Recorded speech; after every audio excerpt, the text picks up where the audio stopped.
नमस्कार, मी स्वप्नील दुधारे. बातमी येत आहे नाशिकवरून.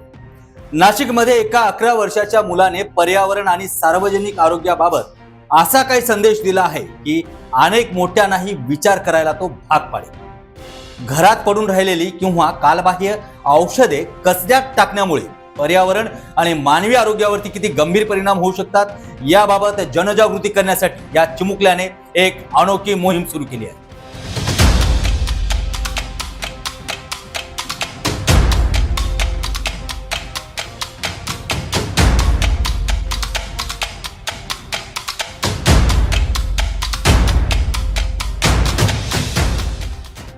नाशिकमधील MS कोठारी स्कूलमधील 6वीचा विद्यार्थी रियांश शिल्पा नागेश डोळारे, वय वर्ष अवघ 11, पण पर्यावरणाबद्दलची जाणीव मात्र मोठ्या नाही लाजवेलाच. रियांशने इको अव्हेंजर्स आर्मी नावाची एक मोहीम सुरू करून घरगुती औषध कचऱ्याविरुद्ध जनजागृती सुरू केली आहे. घरात न वापरलेल्या किंवा कालबाह्य औषधी कचऱ्यात उघड्यावरती किंवा नाल्यात टाकल्यास ते पाणी आणि मातीत मिसळून जलप्रदूषण वाढतं, मातीची सुपीकता कमी होतं आणि मासे आणि इतर जलचरांवरती देखील गंभीर परिणाम होतात. याबाबत नेहमी रियांश शालेय विद्यार्थी, पालक आणि नागरिकांना अतिशय सोप्या भाषेत समजावून सांगत असतो. इतकंच नाही तर अँटीबायोटिक प्रतिकार शक्ती यावर देखील गंभीर विषयावरही तो जनजागृती करत असतो. पाणी किंवा मातीमध्ये मिसळलेल्या अँटीबायोटिक औषधामुळे जीवाणूंमध्ये प्रतिकार शक्ती विकसित होऊ शकते आणि भविष्यात संसर्गावरती औषधी प्रभावी ठरणार नाहीत, हे धोक्याची घंटाही रियांश नागरिकांना समजावून सांगत आहे. या मोहिमेची सुरुवात शाळेतून झाली आहे. यानंतर विविध क्लब, सामाजिक गट आणि नाशिकच्या गोल्फ ग्राउंड परिसरात देखील ही जनजागृती करण्यात येत आहे. रियांश नागरिकांना प्रत्येक घरात स्वातंत्र्य मेडिसिन डिस्पोज बॉक्स ठेवण्यास सल्ला देत असतो. ही मोहीम फक्त जनजागृती पुरती न थांबता इको अव्हेंजर्स आर्मीने नागरिकांकडून घरगुती न वापरलेली आणि कालबाह्य औषधी संकलित करण्याची मोहीम देखील सुरू करण्यात आली आहे. ही औषधी सुरक्षित विल्हेवाटासाठी रुग्णालये आणि अधिकृत बायोमेडिकल्स वेस्ट व्यवस्थापन याच्याकडे ती सुपूर्द केली जात आहे. आतापर्यंत सुमारे 400 ते 500 नागरिकांपर्यंत थेट जनजागृती करण्यात रियांशला आता यश मिळालं आहे. सोशल मीडियाच्या माध्यमातून देखील रियांश यांनी संदेश मोठ्या प्रमाणात पोहोचवण्याचा त्याचा हा प्रयत्न देखील विशेषतः आहे. त्याचबरोबर जनजागृतीसाठी रियांशने AI तंत्रज्ञानाच्या मदतीने एक गाणंही तयार केलं, जे सोशल मीडियावरती व्हायरल होतं.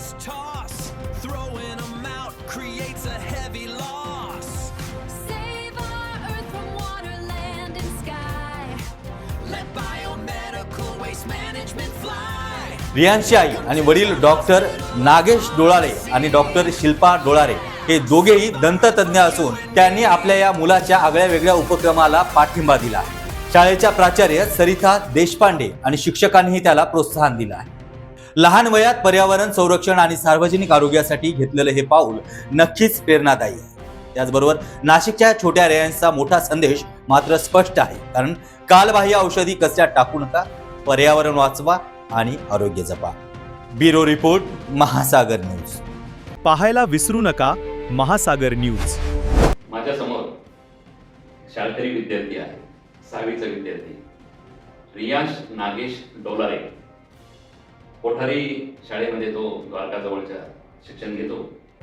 परंतु आश्चर्याची गोष्ट अशी आहे की जे मोठ्या माणसांना सुचत नाही अशा काही कल्पना त्याला सुचलेल्या आहेत. ते म्हणजे मेडिकल वेस्ट, औषधं, गोळ्या, त्याच्यानंतर सिरिंज रस्त्यावर पडलेले पाहिल्यानंतर ह्या बालकाने घरी येऊन त्याच्या संदर्भामध्ये व्यक्तिगत स्वतःच संशोधन केलं आणि त्यांनी ती कल्पना आपल्या शिक्षकांना सांगितली आणि शिक्षकांनी सांगितलं, तुझ्या डोक्यात काय कल्पना आहे, त्या कल्पना तू आम्हाला कागदावर उतरून दे, मग आम्ही तुझ्याशी बोलतो. आणि त्याने निर्माण केलेली जी कल्पना आहे ती कल्पना शाळेमध्ये सांगितल्यानंतर तो एक कुतूहलाचा आणि औत्सुक्याचा विषय ठरला आणि आज नाशिक शहरातच नव्हे तर सर्व शाळांमध्ये त्याचं मॉडेल राबविण्यात येईल अशी अवस्था निर्माण झाली आहे. अनेक ठिकाणी त्याच्या मुलाखतीत त्याला महापौरांनी पाठवून शाबासकीची थाप दिली. नाशिकच्या क्रीडांगणावर ग्राउंडवर गेल्यानंतर लोक त्याला ओळखायला लागले. त्याला प्रचंड अशा प्रकारची प्रेरणा त्याला शाळेतून पण मिळाली, कुटुंबातून पण मिळाली. तर आपण त्याच्याशी हितगुज करूया या विषयावर. तुझं नाव काय पूर्ण? माझं नाव रियांश नागेश डोलारे आहे. कितवीला? मी 6वीला आहे. 6वीला. आणि कोणत्या शाळेत? MS Kothari academy. बरं, आता तुला पर्यावरणाच्या संदर्भात आपण काम करावं ही कल्पना का सुचली तुला? असं का वाटलं तुला असं आपण करू याच्यात काम? मला असं मी जेव्हा बाहेर जात होतो तेव्हा मला काही जण दिसले जे असेच म्हणजे खाली पडलेल्या होत्या, काही कचरा पडलेला होता आणि मेडिसिन्सचं पण पडलेलं होतं. बरं. आणि मी विचार केला की असं कसं इकडे पडू शकतं. आणि त्याच दुसऱ्या दिवशी आम्ही आमचं घर क्लीन करायला घेतलं होतं. तर तेव्हा आम्हाला एक्सपायर्ड मेडिसिन भेटल्या काही. तर मग मी विचारलं की आपण याला कुठे टाकतो. माझी आई म्हणाली की आपण याला डस्टबिनमध्येच टाकायचं. तर मी विचार केला की डस्टबिनमध्ये टाकणं बरोबर असेल का. याच्यानंतरचं काय होत असेल जर आपल्यावर एवढा प्रभाव करत असेल की आपल्या आतले जे व्हायरस बॅक्टेरिया मरतात, तर मग आपण जर डस्टबिनमध्ये टाकलं तर काय होईल. तर मग मी विचार केला आणि गुगलला पण विचारलं थोडंफार.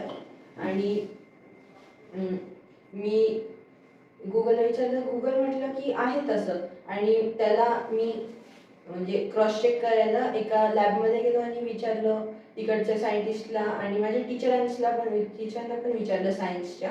तर त्या म्हटल्या की असतो इफेक्ट. आणि तर मग असं मला सुचला की आपण असा टॉपिक घेऊ शकतो. बरं. पण आता मग तू ही कल्पना शिक्षकांकडे मांडली का? हो, शिक्षकांकडे मांडली. शिक्षकांना पहिले माझी कल्पना वेगळी होती, पण नंतर ती खूप कॉमन वाटली मला, म्हणून मी ही कल्पना घेतली आणि माझ्या शिक्षकांना पण खूप आवडली. मी त्यांना सगळं सांगितलं आणि ते म्हटले की ठीक आहे, तू कर याच्यावर, आम्ही तुम्हाला साथ देऊ. मग तुझे शिक्षक कोण कोण असेल तुला प्रेरणा देणारे? माझे शिक्षक तर सगळ्यात पहिले तर माझे प्रिन्सिपल जे आहे सरिता देशपांडे मॅम, त्यांनी खूप मला मदत केली आहे. नंतर बाकीच्या टीचर्स जसं की मधुमंती मॅम, वैशाली पाटोळे मॅम माझ्या क्लास टीचर आहे त्या. आणि बाकीच्या सगळ्या सायन्सच्या जसं की प्रेरणा टीचर, श्रद्धा टीचर यांनी तर मदत केली. आणि सोबत माझ्या आईबाबांनी पण मला खूप मदत केली आहे. मग तू असं त्याचं डिझाईन स्वतः बनवलं का? ते डायग्राम वगैरे सगळे हे जे बनवलंय तू ते स्वतः बनवलं तू का तुला शिक्षकांनी मदत केली, आई वडिलांनी मदत केली का तू तुझ्या कल्पनेतून तयार केलं ते? माझ्या आईवडिलांनी थोडंफार मदत केली. म्हणजे माझे जे आईवडिलांनी मदत केलं आणि जे ड्रॉइंगचे सर आहे आमच्या स्कूलमधले, त्यांनी म्हटलं की असं असं काढ तू. माझे पण काही काही कल्पना त्यांना सांगितल्या. तर मग त्यांनी सांगितलं की तू असं काढू शकतो. मग मी ते एकदा काढलं, नंतर मग परत एकदा काढायला घेतलं वेगळं काहीतरी करून. तर तसं काढलंय मी ते ते. आहे का तुझ्याकडे आता तयार हो, असं? आहे. दाखव बरं कसं एक आहे. मिनिट.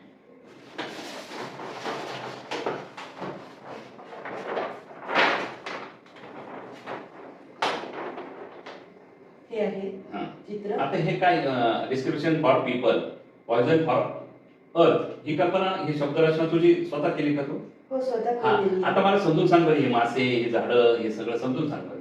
हा, आता सगळ्यात पहिले आपण सुरू करू इकडे झाडापासून. बरं. तर काही काही लोक काय करतात की जे मेडिसिन्स असतात एक्सपायर्ड किंवा इन जनरल मेडिसिन्स ना झाडांना टाकतात. हां. तर झाडांना टाकलेलं मेडिसिन्स ही म्हणजे प्रचंड चुकीची गोष्ट आहे. बरं. कारण की त्यांना खूप त्रास होतो. आता दाखवलेले तो असं रडतोय आणि इकडे त्याला बँडेज लावले. अरे गुड.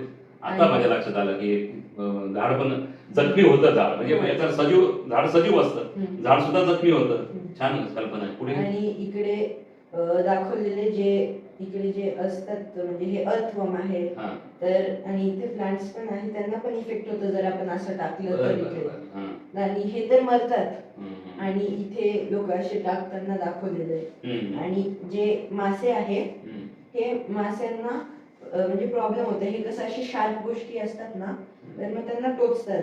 अरे वा. आणि काही काही असे मेडिसिन्स आहे ते सगळे डिझॉल्व्ह होतात पाण्यात. हां. आणि मग त्यांना ते मरू पण शकतात. मग तू अशी कधी ट्रायल घेतली का त्याची? काय केली तू? घेतलीये. काय? आता मी एक फिश पॉट घेतला होता हां. आणि त्याच्यामध्ये 2 ग्रुप केले होते. एका याच्यात 10 मासे, दुसऱ्या याच्यात 10 मासे, बरं. गप्पी मासे होते. बरं. आणि एका नॉर्मल पाणी ठेवलं एका याच्यात हां. आणि दुसऱ्या याच्यात असं मेडिसिननी मिक्स केलेलं. बरं, बरं. ते 10 ppm म्हणजे 10 मिलीग्राम एका लिटर मध्ये. तर मग आतापर्यंत 2 दिवस झाले. 2 दिवसात 10 मधले 7 मासे मेलेले, जेव्हा की नॉर्मल पाण्यातले एकही नाही मेलाय. अरे बापरे. हां, हां, हां. आणि हम्म. आता तर एवढं प्रॉब्लेम होतो, आपण काय करायला पाहिजे. हां, हां. तर मग आपण आता आपल्याकडे नाहीये, पण आता मी गेलो होतो मेयरकडे आणि त्यांना सांगितलं की आपण असं करू शकतो का. हां. एक बॅग प्रोग्राम, हे रिसायकल करायचं, कचऱ्यात टाकायचं नाही. हां, हां. पुरी मारली. आणि आता मी एक बॉक्स पण बनवलाय. त्याच्यामध्ये आपण मेडिसिन टाकू शकतो, कलेक्ट करू शकतो आपल्या सोसायटीमधून. हां. आणि ते येलो बॅगमध्ये टाकून आपण बायोमेडिकल वेस्ट मॅनेजमेंटला देऊ शकतो. किंवा जर तसं नाही झालं तर आपण क्लिनिकमध्ये जवळच्या किंवा फार्मसी किंवा हॉस्पिटलमध्ये देऊ शकतो. ते असं दिसू शकतं थोडंफार, असं थोडंसं खड्डा करायचा छोटा, म्हणजे असं हात जाऊन कोणी काढू नाही शकणार, पण टाकू शकतो आत. आणि असं ॲरोज करायचे म्हणजे लोकांना समजेल. हे तर नुसतं छोट्या याच्यावर आहे. मी हे स्कूलमध्ये पण ऍक्टिव्हिटी घेतली होती याची, सगळ्या मुलांकडून करून घेतलं होतं. हे नुसतं स्मॉल स्केलवर आहे सध्या. नाहीतर आपण परमनंट पण बनवू शकतो, जसे की असे स्टीलचे पेटे असतात दानचे, तसे आपण बनवू शकतो. आणि जेवढे मोठ्या लोकांच्या मदतीनेच करायला पाहिजे, कारण की छोटे वर ठेवावं लागेल, म्हणजे छोटे मुलं त्याला टच नाही करू शकत, कारण की छोटे मुलं खाऊ शकतात मेडिसिन्स. तोच एक मोठा प्रॉब्लेम आहे, म्हणून घरी ठेवायचं नाही असं म्हणतात. पण आता हे तू हे केलेले शाळेमध्ये तू हे शिक्षकांना दाखवलं, त्यांना ही संकल्पना आवडली. बर, आता तू महापौरांना भेटला, महापौरांनी तुला पाठिंबा दिला का? काय म्हटलं महापौर? त्या म्हटले की चांगली आयडिया आहे तुझी, आपण असं करू शकतो, मी विचार करेल याच्यावर. अरे वा, धन्यवाद. बघा, पर्यावरणाचा संकट जे आहे ते जगावर आलेलं आहे. कुठेही प्लॅस्टिक, कुठेही मेडिकल वेस्ट पडलेलं असतं आणि कुणीही त्याच्याकडे लक्ष द्यायला तयार नाही. घरातला रेग्युलर कचऱ्याच्या विल्हेवाट सुद्धा वेगवेगळ्या डब्यांमध्ये केली जात नाही. अशा स्थितीमध्ये पर्यावरण हा विषय आता सगळीकडे सक्तीचा झालेला आहे, कंपल्सरी झालेला आहे. देशाचे नागरिक म्हणून आपली जबाबदारी आहे. ही जबाबदारी आता मोठ्या माणसांना देखील पेलवत नाही. आणि हा 6वीतला चिमुरडा या संदर्भामध्ये जगाला नॉलेज देतोय, ही खूप आनंदाची गोष्ट आहे. आणि अतिशय चांगल्या पद्धतीने त्यांनी हे केलेले आहे. सगळ्यात महत्त्वाचं वैशिष्ट्य, त्याच्या शाळेने त्याला प्रचंड अशा प्रकारचा पाठिंबा दिलेला आहे आणि तो करतो. त्या कृतीला त्यांनी शाबासकी दिलेली आहे. आपण देखील दैनिक महासागरच्या वतीने त्याला आज आपल्या महासागरच्या नाशिकच्या स्टुडिओत बोलवलं. त्यांनी अतिशय सुंदर अशा प्रकारची माहिती दिली. समाजाला जागृत करण्यासाठी हा चिमुरडा संपूर्ण भारतामध्ये आपल्या देशातील लोकांसमोर एक आदर्श निर्माण करतोय. त्यामुळे त्याचं कौतुक करतो आणि या आमच्या स्टुडिओमध्ये आल्याबद्दल तुझं खरोखर कौतुक करतो. तुला धन्यवाद देतो. नमस्कार.